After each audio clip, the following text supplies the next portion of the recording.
Peace talks fail हो चुकी हैं और मोहम्मद दैफ जो कि हमास के सबसे बड़े लीडर हैं, जिनको इजराइल खुद कहता है कि he is a man, he is a cat with 9 lives, वो ऐसी बिल्ली है जिसकी 9 जिंदगियां हैं।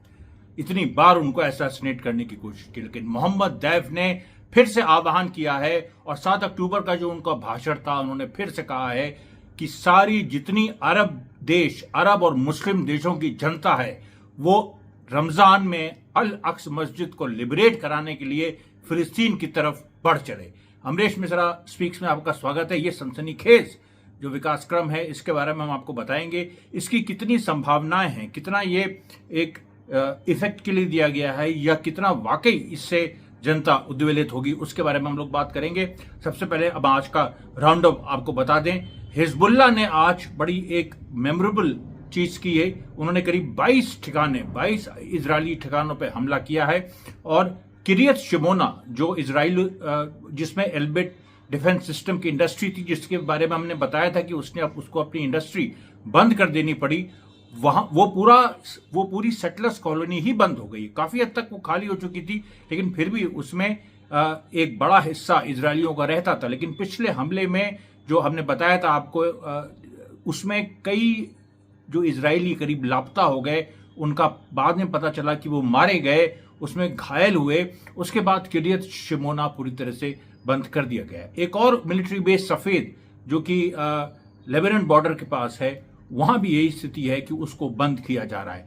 ये जो पूरी हालात है, देखिए बंद करने का मतलब क्या होता है। बंद करने का मतलब ये नहीं है कि वो उसको मतलब क्लोज कर रहे हैं और उसको वो किसी सिक्योरिटी रीजन के लिए वो कर रहे हैं और अंदर सारे काम जारी हैं। नहीं, क्लोज करने का मतलब ये होता है कि वो बिल्कुल उसकी सारी जो व्यवस्थाएं हैं, उस शहर की जो व्यवस्थाएं, और हर इजराइल के बारे में आपको शायद ये बात ना पता हो, इजराइल के हर शहर में जो भी सेटलमेंट्स भी हैं उनके, उसमें एक गुप्त सैनिक अड्डा रहता है। ये इजराइल की खासियत है। ये दुनिया के और किसी देश में आपको नहीं मिलेगा कि एक सैनिक अड्डा, एक गुप्त सैनिक अड्डा जो लोगों को नहीं पता। हिंदुस्तान में भी कई जगह गुप्त सैनिक अड्डे होंगे, लेकिन फिर भी बहुत एक मुझे याद है मालशा मार्ग जो दिल्ली में डीआरडीओ का एक उसका जो न्यूक्लियर एक रिसर्च का एक ऑफिस है ये मालशा महल के जंगलों के पीछे, वो सारी चीजें हैं। लेकिन यहां तो बिल्कुल ही गुप्त है। इन लोगों ने कई इस तरह के अड्डे बनाए हुए हैं। तो वो जो गुप्त सैनिक अड्डे हैं वहां मार हुई है।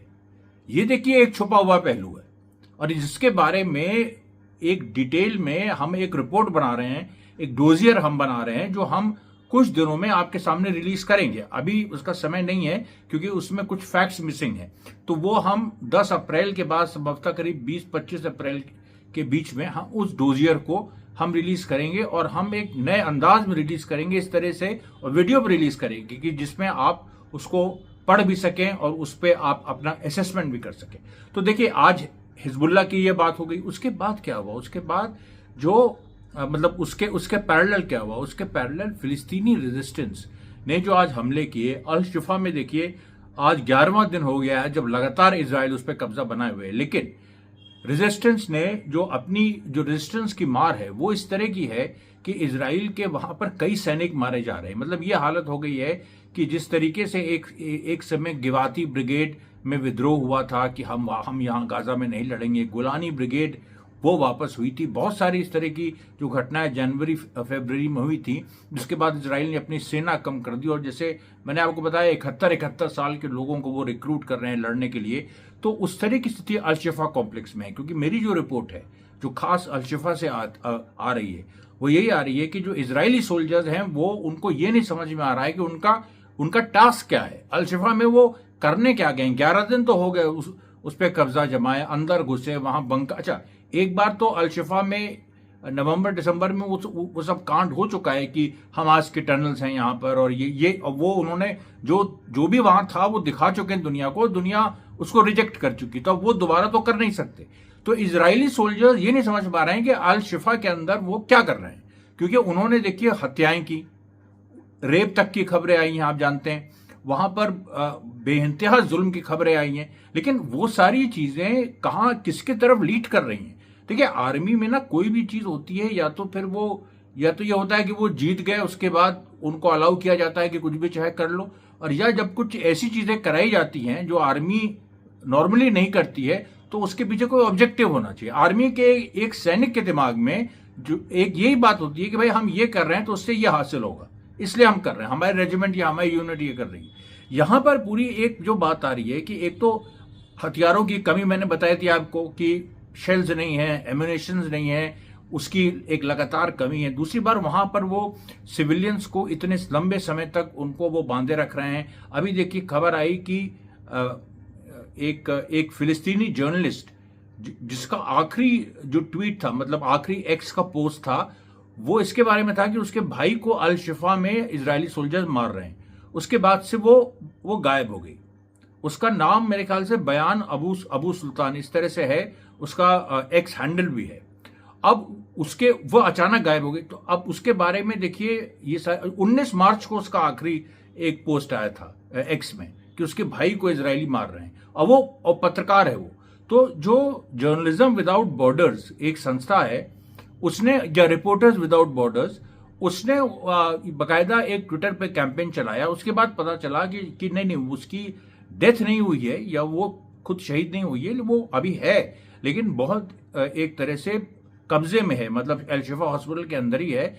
उसका फोन वगैरह ऑब्वियसली वो काम नहीं कर रहा क्योंकि वहां बिजली वगैरह सब कटी हुई है, और वो एक मतलब डेंजर के बाहर नहीं है, लेकिन अभी उसकी मौत नहीं हुई है। तो ये एक इंस्टेंस है जो कि दिखाता है कि कहीं ना कहीं मेरी जो खबर है कि बयान इसको, ये जो महिला पत्रकार है, इसको मारने का हुक्म था।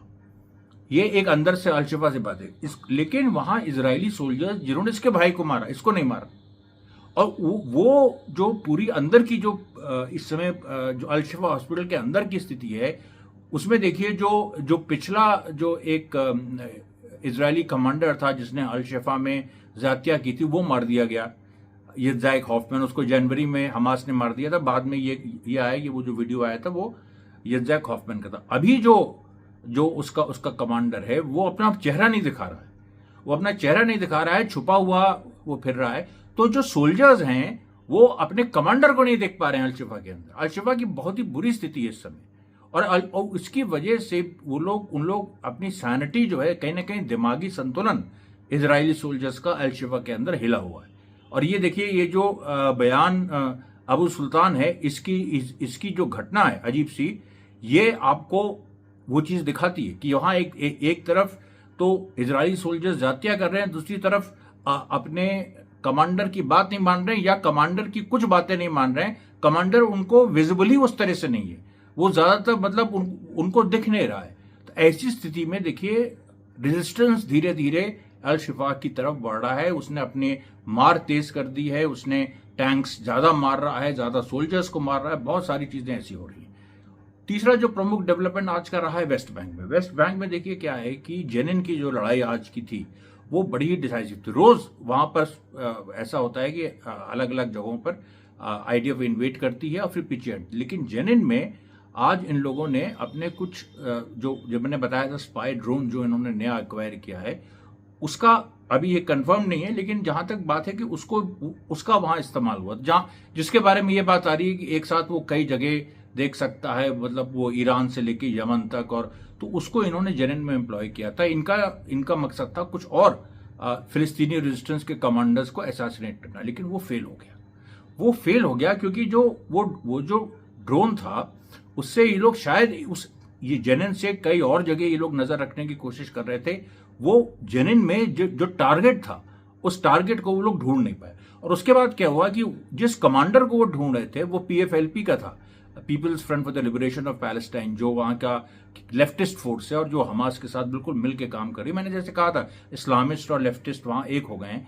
तो वो उस कमांडर ने निकल के फिर मारा, खुद मारा उसने, और उसमें इजरायली जो फौज है जिस तरह से भागी है जेनिन से, वैसे कभी भी इजरायलीज जो हैं वेस्ट बैंक के किसी भी इलाके से इस तरह से नहीं भागे। उसके बाद देखिए एक और घटना हुई जो कि जेरूसलम की घटना है, जिसमें एक शूटिंग ऑपरेशन हुआ जहां पर सेटलर्स की एक बस जा रही थी और उस पर गोलियां चली। ये अरिया में हुआ। अरिया भी एक वेस्ट बैंक का एक शहर है, एक जगह है, और अरिहा में जो रेजिस्टेंस के फाइटर्स थे, और ये लोग ज़्यादातर आम लोग थे, मतलब बहुत ट्रेंड नहीं थे, उन्होंने आगे बढ़ के गोली चलाई, जिसमें सेटलर्स की एक बस में कुछ उसमें सेटलर्स मारे गए, कुछ घायल हैं। अभी उसके बारे में और रिपोर्ट्स आ रही हैं। अब देखिए हम उस पर आते हैं कि मोहम्मद दैफ ने जो कॉल दी है। अब देखिए पिछले कुछ दिनों में लगातार जॉर्डन में, मोरक्को में कासाब्लांका, आप जानते हैं वो that famous film Humphrey Bogart, Ingrid Bergman की कासाब्लांका, वो मोरक्को में ही बनी थी। उस समय Morocco was under French rule in 1942 जब वो फिल्म बनी थी। मोरक्को जो है वहाँ पर अभी एक प्रो वेस्ट रिजीम है जो कि कोशिश कर रही थी कि कोई इस तरीके का बड़ा प्रदर्शन गाजा के समर्थन में नहीं हो, लेकिन मोरक्को में हुआ और मोरक्को में लगातार 2 दिन से प्रदर्शन हो रहे हैं। जॉर्डन में तो ये हालत है कि लगातार चौथे दिन ये प्रदर्शन हुए, चौथी रात कह लीजिए, और इजराइल की एम्बेसी को उसमें वहां लक्ष्य बन गया है, क्योंकि जॉर्डन में पीएफएलपी काफी स्ट्रांग है। तो पीएफएलपी का, और मैंने बताया था आईसिस से लड़ाई भी हुई थी, आईसिस को पीछे भी किया था इन लोगों ने। तो पीएफएलपी ने वहां पर इस तरीके, अच्छा, और जो एक वहां पर वाहिद पार्टी है, कई पॉलिटिकल पार्टीज हैं, ऑल्दो वो मोनार्की है, वहां उस तरह से इलेक्शंस या डेमोक्रेटिक इलेक्शंस नहीं होते, लेकिन पॉलिटिकल पार्टीज हैं वहां। तो जो पॉलिटिकल पार्टीज हैं वहां ज्यादातर लेफ्ट या सेंटर लेफ्ट है, और उन लोगों ने मिलकर जॉर्डेनियन मूवमेंट एक क्रिएट किया है, जिसका मकसद है कि इजरायली एम्बेसी पे कब्जा करना, या इजरायली एम्बेसी को पूरी तरह से उसको स्टॉर्म कर लेना। और कई बार तो ये लोग गेट तक भी पहुंच गए, लेकिन वहां पर क्या है कि ये लोग ये नहीं चाहते हैं कि पुलिस की, वहां की जो जॉर्डेनियन पुलिस है वो उसके कुछ लोग मारे जाएं, या उस तरह की लड़ाई हो जाए जिसमें एक पूरा तख्ता पलट जैसी स्थिति हो जाए, क्योंकि वहां कुछ भी आप करिएगा तुरंत तख्ता पलट वाली सिचुएशन हो जाएगी। अभी वो उसको अवॉइड करना चाहते हैं, क्योंकि चाहते हैं मैक्सिमम लोग यूनाइटेड रहें। लक्ष्य हमारा फिलिस्तीन को आजाद कराना है। जॉर्डन तो भाई एक तरह से आजाद देश है ही, लेकिन हमारा लक्ष्य है फिलिस्तीन की, इसीलिए वो जॉर्डन में कोई इस तरह की सिविल वॉर जैसी स्थिति नहीं पैदा करना चाह रहे हैं। लेकिन मोहम्मद दैफ का जो 7 अक्टूबर वाला जो भाषण था, जो आज फिर से रिले हुआ, उसमें देखिए एक नई बात थी। उसमें उसका जो इंटरप्रिटेशन हुआ, भाषण तो वही था, लेकिन जो रेजिस्टेंस ने जो इंटरप्रिटेशन दिया वो ये उसमें दिया कि अपने रूलर्स से मत डरो, अपने शासकों से मत डरो, सीधे आओ, हम लोग अल अक्स मस्जिद को लिबरेट करते हैं, लेट अस लिबरेट अल अक्स मॉस्क। और ये सोचिए लेफ्टिस्ट भी नारा दे रहे हैं, पहली बार दुनिया में हो रहा है ये कि लेफ्टिस्ट इस बात को समझ गए हैं, और लेफ्टिस्ट भी इस बात का नारा दे रहे हैं कि अल अक्स मस्जिद हमारी पहचान है, और उसको लिबरेट करो। फिलिस्तीन का लिबरेशन उसी में छुपा हुआ है, वहीं पर फिलिस्तीन का लिबरेशन अपने आप होगा। और ये पूरा जो देखिए कॉल है, ये ऐसा कॉल है कि जो पैलेस्टीनियन स्टेटहुड की जो पॉलिटिकल डिमांड है, और क्योंकि उसमें यह है कि भाई एक पैलेस्टीनियन स्टेट बनेगा जिसके कैपिटल जेरूसलम होगा। तो जेरूसलम में अल अक्स मस्जिद पे जो कब्जा है, और जिसके ऊपर ऐतिहासिक लड़ाइयां लड़ी गई हैं। 7th सेंचुरी एडी में मुस्लिम्स ने ये जीता था, फिर 1099 एडी में क्रिश्चियंस वापस यहाँ पर इन्होंने कब्जा कर लिया था, फिर 1187 एडी में सलादीन ने जीता था। उसके बाद ये पूरी तरह से मतलब मुस्लिम्स के हाथ रहा। फिर जब Ottoman empire first world war में हारा तो 1917 में इस पे अंग्रेजों का कब्जा हुआ जेरूसलम पे। तो ये पूरी जो हिस्ट्री है जेरूसलम की, उसको इन्वोक किया गया, और उससे कहा गया है कि सब जगह से लोग आके अल अक्स मस्जिद की तरफ बढ़े। अब देखिए इससे हो क्या रहा है। बगदाद में प्रदर्शन हुआ। बगदाद में क्या है, इराक की जो सिचुएशन है उसमें प्रो इरानियन ग्रुप्स हावी हैं, इस समय सरकार में भी हैं बहुत सारे, लेकिन ऐसे ग्रुप्स भी हैं, खासतौर पे कर्ड्स हैं और कुछ सुन्नी ग्रुप्स भी हैं जो अभी भी एक एंटी ईरान पोजीशन लिए हुए हैं, और कहीं ना कहीं अमेरिका उनका इस्तेमाल करता है। लेकिन उनके अंदर पहली बार, क्योंकि ये बगदाद में केवल नहीं हुआ, ये प्रदर्शन मोसुल में भी हुआ। मोसुल में फिलिस्तीन के पक्ष में प्रदर्शन बहुत कम होते रहे। मोसुल के प्रदर्शन का, मोसुल वही जगह है जो आईसिस ने अपना हेडक्वार्टर बनाया था, मोसुल में इस तरह के प्रदर्शन होना बड़ी बात है। उसके बाद सीरिया ट्रेडिशनली हमेशा फिलिस्तीन के साथ रहा है, और मोहम्मद दैफ जो हैं, जो इस समय कमांडर इन चीफ हैं इसके कसाम ब्रिगेड्स के और हमास की जो मिलिटेंट विंग है, और उनकी हिस्ट्री आप देखिए तो वो हिस्ट्री इस तरह की है कि मतलब उनके ऊपर कितने असैसिनेशन अटेम्प्ट्स हुए। इसीलिए इजराइल उनको कहता है कि अ कैट विद 9 लाइव्स, और उनकी उनकी वाइफ को, उनके बच्चों को मार दिया गया। बहुत वो खुद एक बात आई थी कि भाई वो जो इजरायली जो 7 असैसिनेशन अटेम्प्ट्स हुए थे उसमें उनका लिम्ब और उनके बहुत सारी उनको चोटें आ गई और वो व्हील चेयर पे थे। लेकिन अभी जो लेटेस्ट खबरें आ रही हैं उसके हिसाब से वो बिल्कुल कायदे से चल फिर रहे हैं, कोई ऐसी समस्या नहीं है और एक थोड़ा सा लिम्प है केवल। तो मोहम्मद दैफ जो हैं देखिए वो ऐसा फिगर हैं। और अभी जो नारे लग रहे हैं, सबसे बड़ी बात है कि ये कभी नहीं हुआ था कि मोसुल में मोहम्मद दैफ के नारे लगे। अबू खालिद उनका एक नाम है, मतलब उनके बहुत सारे उनके नाम है क्योंकि अंडरग्राउंड लंबे समय से वो रह रहे हैं। और 7 अक्टूबर की पूरी प्लानिंग मोहम्मद दैफ, यहिया सनवार और इनकी है जो जो जो मरवान, ईसा मरवान, जिसके बारे में इजराइल कह रहा है कि हमने उनको मार दिया है, जबकि ऐसी कोई बात हमास की तरफ से कंफर्मेशन नहीं आया। और इस मामले में जब तक हमास की तरफ से कोई कंफर्मेशन नहीं आया तब तक कुछ भी कहना गलत बात है। और नेतन्याहू का ये मानना है, अब नेतन्याहू देखिए क्या कह रहा है। नेतन्याहू कह रहा है कि अभी देखिए हमास के कई ब्रिगेड्स हमने खत्म कर दिए, 4 जो उसके ब्रिगेड्स हैं वो राफा में है, इसलिए राफा पे तो हम हमला करेंगे। लेकिन ये लोग पैरेलल स्ट्रैटेजी बना रहे हैं। ये लोग ये कह रहे हैं कि भाई हमास तो इंटैक्ट है, तुम कह रहे हो कि राफा में है, भाई वहाँ बेत लहिया, बेत हनून जो नॉर्थ गाजा में है, खान यूनुस जो साउथ गाजा में है, अल बुरेज जो सेंट्रल गाजा में है, वहाँ आज तक खबरें आई हैं कि लगातार झड़पें चल रही हैं, लगातार वहाँ पर हमले हो रहे हैं और हमास इंटैक्ट है सब जगह।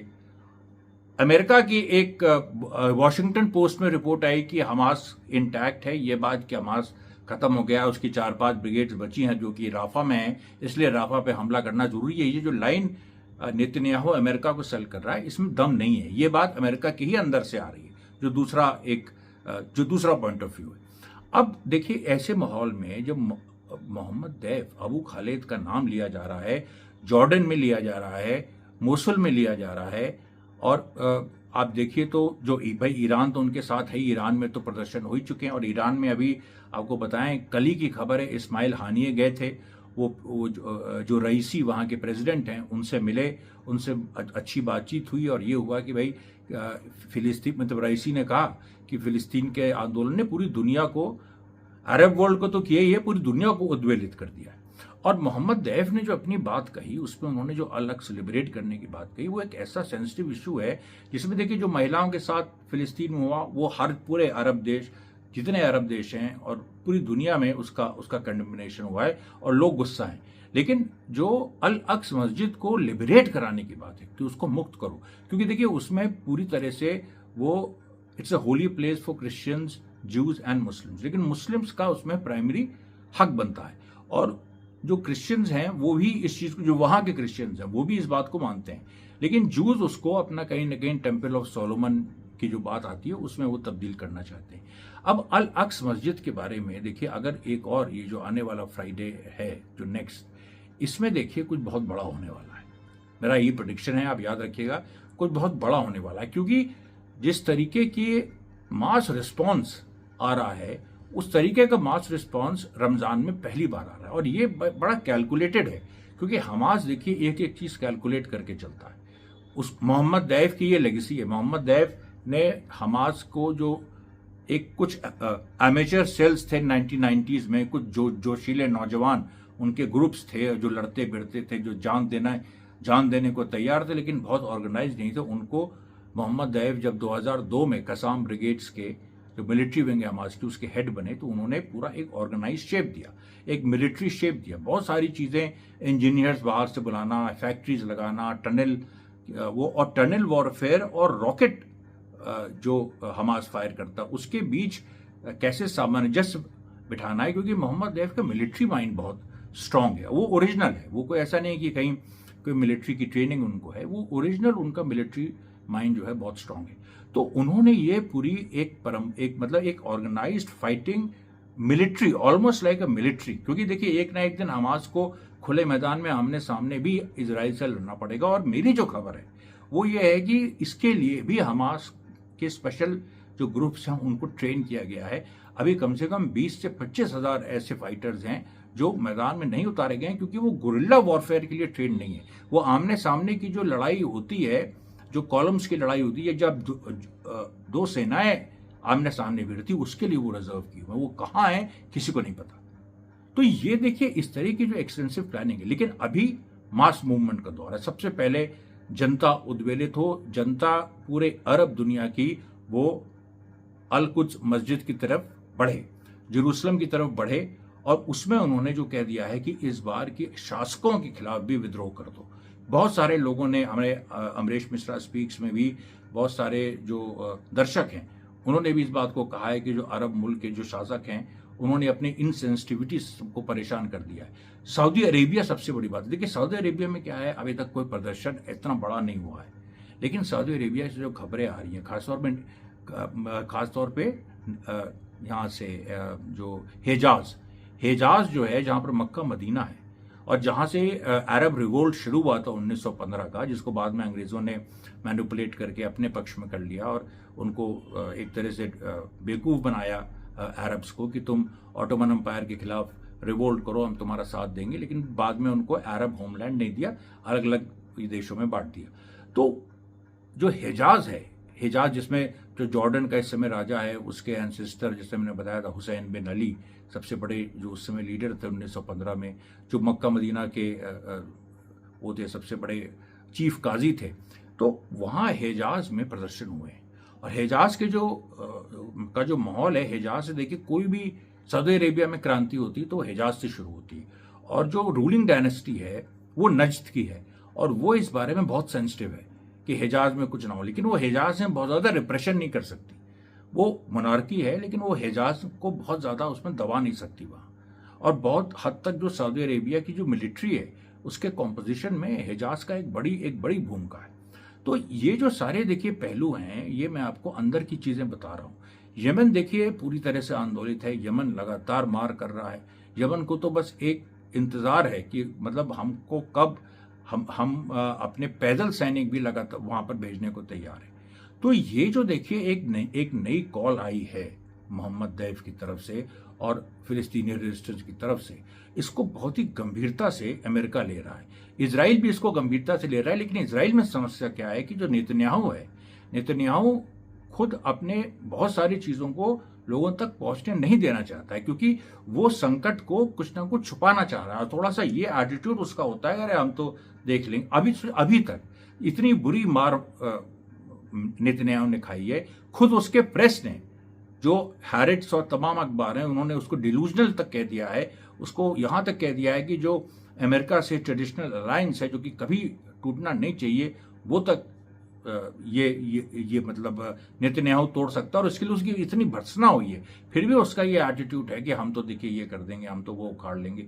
तो इसलिए नेतन्याहू जो है, जो बहुत सारी सच्चाइयां हैं जो ग्राउंड पे हो रहा है, वो लोगों तक पहुंचने नहीं दे रहा है। लेकिन फिर भी आप कब तक छुपाएंगे? अब जैसे बहुत सारे हम ही लोग हैं, हम लोग देखिए पहले कुछ इस तरह की चीज़ नहीं थी, लेकिन एक नेटवर्क था हमारा, वो एक्टिवेट हुआ और धीरे धीरे अमरीश मिश्रा स्पीक्स एक ग्रो कर रहा है, और हम जो खबरें आपको देते हैं वो एकदम ऑथेंटिक होती हैं। तो इसलिए देखिए इस तरीके से और भी इंग्लिश लैंग्वेज में, अरबिक लैंग्वेज में तो खास तौर पे बहुत सारे ऐसे चैनल्स हैं जो कि इधर इमर्ज किए हैं और जिनके साथ हम लोग भी कोऑर्डिनेशन में हैं, और जो इस पूरी अपराइजिंग को कोऑर्डिनेट कर रहे हैं, और उसमें कहीं ना कहीं एक भूमिका अदा कर रहे हैं कि हम लोग अगर इस तरह से कोई भी, अच्छा उसमें साउथ एशिया के बारे में भी कहा गया है, मोहम्मद दैफ ने उसके बारे में भी कहा है। तो साउथ एशिया में देखिए तो पाकिस्तान में, अफगानिस्तान में जो सेंट्रल एशियन रिपब्लिक्स हैं, अभी उनको अमेरिका ने जो एक आतंकवादी हमला रूस पे किया, शायद उसके पीछे एक ये भी वजह थी कि वहाँ के लोग ऐसा ना हो कि फिलिस्तीन की तरफ बढ़ जाएं। देखिए ये कोई भी चीज़ इसमें, क्योंकि लंबी लड़ाई है ये, इसमें आज जो कॉल दी जा रही है वो आज भी सफल हो सकती है, 2 महीने बाद भी सफल हो सकती है। लेकिन ये चीज़ तो होनी है ना कि फिलिस्तीन के समर्थन में अरब और उसके बाद मुस्लिम, और मुस्लिम के बाद उसमें हिंदू भी, अल्टीमेटली तो पूरी दुनिया आएगी ना। अल्टीमेटली तो पूरी दुनिया के जो डेमोक्रेटिक लिबरल सेक्शंस हैं जो ये चाहते हैं कि इंसाफ हो फिलिस्तीन में, वो भी तो अगर एक ग्लोबल अपसर्ज होगा तो वो कहाँ से बच रहेंगे। तो ये, और यही बात ईरान के प्रेसिडेंट ने इस्माइल हानिये से कही।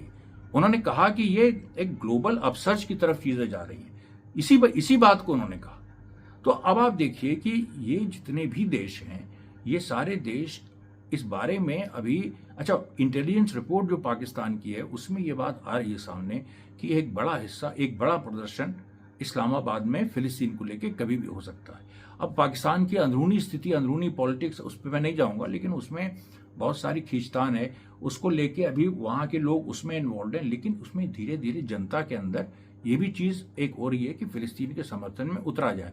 और पाकिस्तान में खासतौर पर चीज ये हो रही है कि जो वहां की जो कुछ लेफ्ट पार्टीज हैं वो इस चीज को, चाहे जितनी छोटी हो, वो उस चीज को एक नैरेटिव बना रही हैं कि भाई फिलिस्तीन की आजादी में पाकिस्तान की भी मुक्ति है, कि पाकिस्तान का जो आवाम है वो जो एक अभी जिस तरह के एक माहौल में रह रहा है, वहाँ गरीबी बहुत है, वहाँ आर्थिक संकट बहुत है।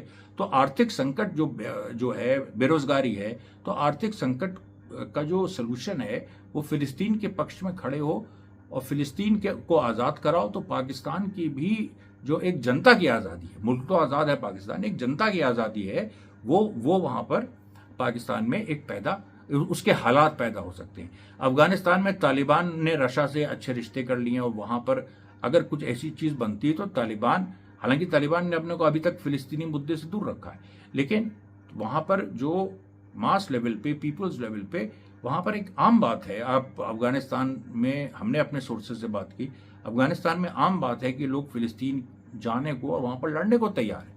वो तो रुके हुए हैं क्योंकि भाई अभी कोई तालिबान ने कोई गो अहेड नहीं दिया। अगर अमेरिका का शासन होता या जो पिछली अफगानिस्तान की रिजीम थी प्रो अमेरिकन, अगर उसका शासन होता तो अभी तक लोग चल दिए होते अफगानिस्तान में। यह हालत है।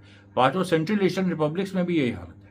इसी तरीके से चाइना के अंदर भी जो कुछ इलाके, मुस्लिम इलाके हैं, वहां भी ये हालत है। और इस बार चाइना का हालांकि फ्रिक्शन रहा है उन मुस्लिम इलाकों से, लेकिन चाइना ने इस बार जो है एक पॉलिसी अपनाई है जिसमें उसने बहुत हद तक छूट दे रखी है कि भाई अगर फिलिस्तीन के मुद्दे पे अगर हमारी जनता उद्वेलित होती है तो हमें कोई समस्या नहीं है। ये पहली बार कोई ये खबर आपको कोई दे रहा होगा, जो ये मतलब चीन के बारे में। उधर मंगोलिया है, बहुत सारे ऐसे देश।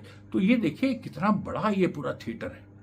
इस पूरे बड़े थिएटर को मैं दाद देना चाहूंगा फिलिस्तीनी नेतृत्व की कि छोटे से गाजा स्ट्रिप और वेस्ट बैंक में जो रहने वाले, कितना उन्होंने बड़ा सोचा, कितनी बड़ी प्लानिंग उनकी है, और वो लोग इस प्लानिंग पे चल के उसको अंजाम देने की तरफ बढ़ रहे हैं।